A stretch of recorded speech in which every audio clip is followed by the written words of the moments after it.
isohotse uyu mwaka yitwa Broken Heart, umutima ukomeretse.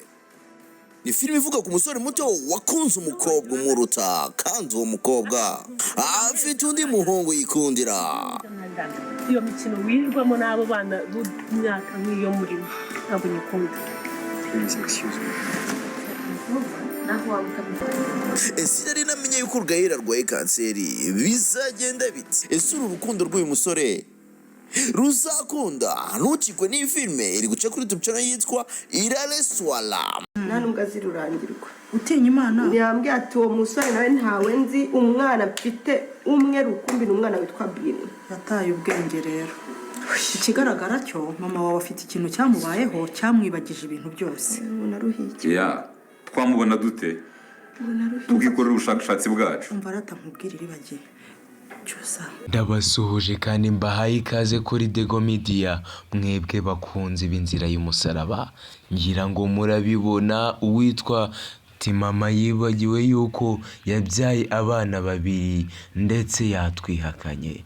Yavuze ati umwana yabyaye n'umwe ku isi n'ijuru, yabyaye umwana umwe ari we Bruno, kandi ngo yamubyaranye n'umugabo we mwiza cyane witwa Rugema. Ibaze nawe ukumva ko umugabo wahemukiye umuryango wanyu wose ari we wabyaje umwana mama wawe, ndetse mama wawe akaba yaranibagiwe yuko uwo mugabo ari we wabahemukiye. Urumva agahinda, urumva umubabaro witwa Iribagiza yazanye avuye kureba mama we. Mama we yarabyibagiwe byose, sinzi ikintu cyatumye yibagirwa. Rurangirwa yaba nari Iribagiza, bose yarabibagiwe. None Iribagiza ari kurira ubudahora, ari kwibaza ati sibo biraza kugenda bite kubona mama nawe yanyibagiwe, ubu koko ndaza kubigenzane. Ati ese Mana nacumuye iki kuri wowe? Ariko ku rundi ruhande uwitwa Fabiola ndetse n'uwitwa Rugema nabo bari gupanga umugambi mubisha, bari gushaka ukuntu umwana wa Isimbi bamusubiza mu muryango wo kwa Nkubito kwa Cyusa, akaba ari bo bamurera kubera yuko bashaka kuzihorera. Bati ntago twarerera abanzi bacu, nibagende birerere natwe tuzabona uko twihorera.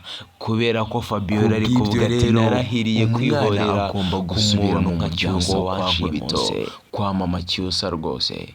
Bamara kumufata, bamara kumurera, natwe tugapanga uko twihorera. Kandi wowe Rugema ugomba kubimfashamo nanjye nkabigufashamo, kubera ko twese turabanga. Rugema nawe agatera hejuru avuga ati ibyo bintu nahoze mbitekereza. Akavuga ati sinshobora kurerera bari abantu bashaka kunkura ku mugati, njyewe bamaze kuba abanzi banjye, rero sinshobora kubarerera. Nubwo uwitwa Isimbi yakomeza kurwana ku mwana we, ibyo bintu agomba kubimenya ko ntazigera nderera umuryango wo kwa Nkubito n'akari gahungu kabo kitwa Cyusa.